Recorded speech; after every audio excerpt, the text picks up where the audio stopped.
Ramganj BNP নেতা ও প্রবাসী সাগর খানের সম্পত্তি বেদখল করার অভিযোগ উঠেছে।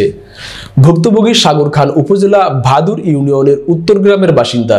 এই ঘটনায় সাগর খানের মা হাজেরা বেগম বাদী হয়ে বিজ্ঞ আদালতে একই গ্রামের স্বাস্থ্য সহকারী তাজুল ইসলাম ও তার স্ত্রী সন্তানের বিরুদ্ধে মামলা করেছেন।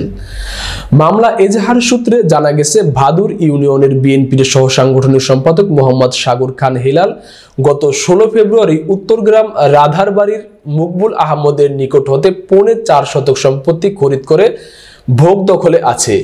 তাজুল ইসলাম নিজের জমি দাবি করে সেখানে জোর খাটিয়ে মাটি ভরাট করতে থাকে। সাগর খান সহ তার মা হাজেরা বেগম জানান, মামলা তুলে নিতে তাজুল ইসলাম ভয়ভীতি দেখিয়ে আসছেন।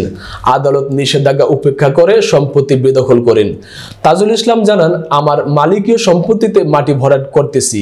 সাগর খান সোশ্যাল মিডিয়ায় আমার বিরুদ্ধে অপপ্রচার করছেন।